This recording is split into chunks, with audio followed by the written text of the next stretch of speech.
Do you have late payments on your credit report? In this video, I'm going to be showing you how you can potentially get those late payments corrected. My name is Credit Coach Nicole Scott. If you are new here, make sure that you have subscribed to the channel. Most importantly, turn those bell notifications on because this is part of a 26-part series where I am giving you over 26 credit repair hacks that you need to know whether you are fixing your own credit or helping others fix theirs.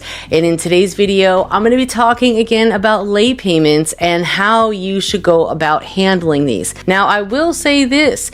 If you are handling a late payment on an open credit card, you must handle it with care. Be extremely careful because if you just start disputing that account directly with the credit bureaus, it is a possibility that the bank will just close the credit card because oftentimes they are not provided all of the information as to why you are disputing the account. So if they're just getting a notice saying that you disagree with this account or that the account's not valid or it doesn't belong to you, something of that nature, they could just very well start closing down your account. And I'm sure that's probably not what you want to have happen. Unless that's not a worry of yours, then you can proceed with that. But I do not recommend disputing directly with the credit bureaus because oftentimes they don't do anything about it unless you have supporting documentation. So in today's video, I'm going to show you how to get that supporting documentation and then provide that to the credit bureaus so they can correct it and update that late payment to paid as agreed. Now, if you write the CEO of the company a goodwill adjustment letter, oftentimes they will help you get this thing corrected. Now, if for some reason they don't, I ask that you just continue to, press the issue, just like a toddler. Are we there yet? Are we there yet? Did you change your mind yet? Can you help me now? Can you help me now? Sometimes you have to be a little annoying, and I hate to say it that way, but you don't want to just take no for an answer. And in some cases, we have to get a little creative. So I'm going to show you just how to do that. Now, first thing that you want to do is head on over to ChatGPT. This is going to be one of your best friends during this credit repair process. Basically, what I did was I told it to write me a nice goodwill adjustment letter that is heartfelt, sounds like it's from a real consumer. And you can see very simple the prompts that I used here. It gave me a nice fancy letter there. No thinking required, just basics, right? Then I told it, well, make this more from a real, person and a hardworking consumer who really needs their help, blah, blah, blah, blah, blah. Right? So, and I said, write a heartfelt story. So it did so. And I said, okay, that's good enough. And then I provided chat with the CEO's information. Now, you might be wondering, how did you get the CEO's information? I'm going to show you exactly how I did it. Number one is you want to just head over to Google and you want to Google who is the CEO of, in this case, we're going to use Capital One. Who is the CEO of Capital One? Now, in your case, you're going to want to look up whoever the bank is, whether it's Navy Federal or whatever bank is reporting that late payment, Discover, whomever, okay? Look up their CEO. Once you have their CEO's information, then it's like, okay, great. I verified that that's their CEO's information. Now you can head on over to one of my favorite websites, which is ceoemail.com. And this gives you all of that information as well. But I always like to make sure that the CEOs match because sometimes information can be outdated. Sometimes CEOs change, all of that good stuff. So you want to come on over here and you can just search it. I've already searched this, but when you first go to their website, they have a bunch of ads, just so you know, don't click on them. But you can go to their little search organization, which is right here, and just type in Capital One. And you'll notice it's the first one that comes up. Just click on it. and you've got all of the information for the CEO, and it's the same name, so I know it matches. There's the CEO's email address right here. You've got the phone number, you've got the address. Now, obviously, you don't want to call them because it's not documented. You have no proof, right? You want to mail them a letter. You can do it certified mail return receipt, so you have proof that you sent it off. You also want to email them from your known email address, okay? You don't necessarily want to be doing this for other people. When I'm helping someone, if they can't do what I just told them to do, which is super easy, just go to AI and have them generate the letter, copy and paste, right? So I copy all of this information from the address, the name. I pop that into ChatGPT right here, and boom, ChatGPT creates this goodwill adjustment letter for me that I can send on over to the CEO. And what you want to do is you just open up a Google Doc and paste it on in there. That way you have the letter saved. Boom, you have the letter saved. All that you have to do is just plug in your own information, plug in the month and the year of the late payment that you're requesting the goodwill adjustment for. Put as many details in here that you possibly have. Account number. If you only have the last bit of the account number that's from your credit report, that's fine. But honestly, I would almost tell you, hey, look up the full account number so that way they can make sure they have all the information if they do provide you this goodwill adjustment. And oftentimes you'll get a response back from them. And sometimes they might say, yep, we've granted this goodwill adjustment, or say they made an error and there was something going on to where whatever happened, right? You can explain all of that, provide them with as much proof as you possibly can, okay?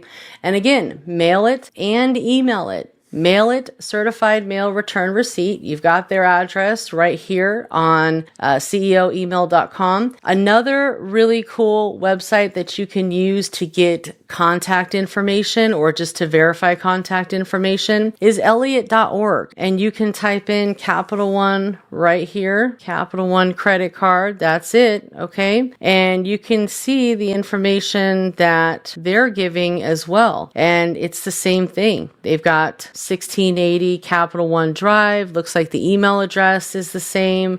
So I always like to kind of, compare apples to apples and see if there are any differences, but in this case, it's the same. Okay, so we know we've got the correct CEO, and we can just print off a copy of this letter. We can put it into an email. Once you have your full letter drafted, all of your information in there, your account info, the month, the years, all that detailed, orientated stuff, then you can just copy it, put it into your email, and email it off to the CEO. Okay. What we are looking for in response is a letter from them with their letterhead, the date, your account number. Preferably they can just send you like a PDF letter just to say, hey, we've received your letter and we will grant you a goodwill adjustment, or we won't grant you a goodwill adjustment. Okay. Either way, you have that as proof that, hey, this is the letter that I sent to them. This is the proof, right? You can go a step further and make a complaint with the CFPB, or, you can get really creative. All right. Now, once you have the letter that says we are going to grant this goodwill adjustment, you are going to want to send that letter into the credit bureaus. What I like to do is just make sure that they get it, is upload it. You can go to Experian.com/upload right here. It doesn't even require a login. But what I do recommend is that you do this from your IP address, not somebody else's, not paying someone else to do it. You do it, or you have your clients do it from their IP address. VPNs don't work well. You want to make sure that when you are doing this, these are coming from your IP addresses. That's very important. All right. So if you don't have a computer, you can easily do this from your phone or tablet of some sort. Go to the library and get it done. Either way, get it done. Okay. Upload to Experian. Now with TransUnion and Equifax, unfortunately, they don't have a system that's this easy. You will have to log in. It is free, and you can attach that PDF letter to your dispute and then follow up with a phone call about 48 hours later and say, hey, I sent in a dispute for this account because the late payments are reported inaccurately, and I sent in supporting documentation saying that they should be updated to paid as agreed. And a lot of times they will just fix it right then and there. And like I've told you guys before, here is the key thing. You want to become the customer with the credit bureaus. So if you are working on your credit, if you want to speak to somebody, you need to become a customer. How do you do that? You pay for credit monitoring with these credit bureaus. Now, a lot of them are less than $20, okay? And that way you have the data directly from them. And guess what? They are now having to provide you with customer service. Yes, because before, when you tried to call in to get somebody on the phone, they know you're calling in for disputes. You're not a customer. They have no real, I would say, want or need to provide you with service. You're not a customer, right? But when you are a customer, it changes everything. And if you have been a victim of identity theft or, of anything else that would constitute getting a rep that will help you, you can get a rep assigned to you that can help you with your case and get everything resolved, especially if you are a victim of something like that, okay? But nonetheless, provide the credit bureaus with what they need. At this point, they need proof. They need that letter from the creditor saying, hey, whatever the case may be, yes, we're updating it, or yes, we're going to provide a goodwill adjustment, or yes, this should be updated to paid as agreed. Okay, that way the credit bureaus can correct it. Now, if the bank said they were going to provide that goodwill adjustment, generally it can take up to 30 days for them to correct it. But they also will have to submit that correction form to each of the credit bureaus, which is not a big deal. They can totally do it, even though they might tell you, oh, we're supposed to, we're required by law to report accurate information. Okay, we get that, but this is why we're asking you for a goodwill adjustment based on whatever the situation is.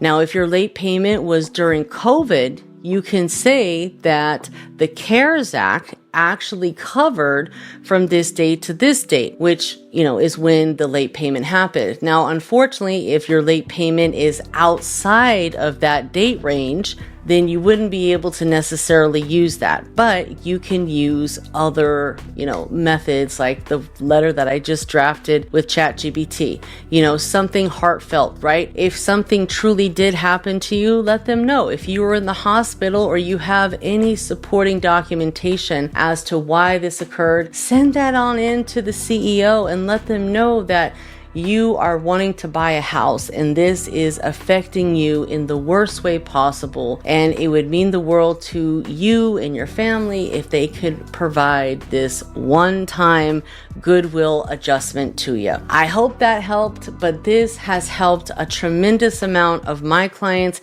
and people that are inside of my credit community fix late payments legally on their credit report. And guess what, guys? It is all their work. They are the ones doing the work. I provide the direction, I provide the guidance, the motivation, because it's not always easy. It's a process. I always tell someone, if it sounds too good to be true, you know what it is. It is no good. Because I'll tell you, folks, these people get on YouTube and all these other social media platforms and try to sell you these $5,000, mentorships and all this other garbage because they're telling you this, that, and the other, and they're quoting the law, yet they're not a lawyer. Okay. Now, once you go through the process, I even have lawyers that will take on your case or review your case for free. And if they feel you have a case because you have all the proper, documentation, you have everything that you sent, all their responses, all that good stuff, they can potentially take on your case for free. So we've got a solution for every situation. We just want to make sure that you make your next move your best move. Make sure you are subscribed. Comment the word guide if you want the 26 credit repair secrets guide. Most importantly, join that credit community, guys, because we have been going on for over a year now. So there is just a ton of content in there, and you have access, full access to everything, including this guide and these videos that are in this series. I'll see you next time.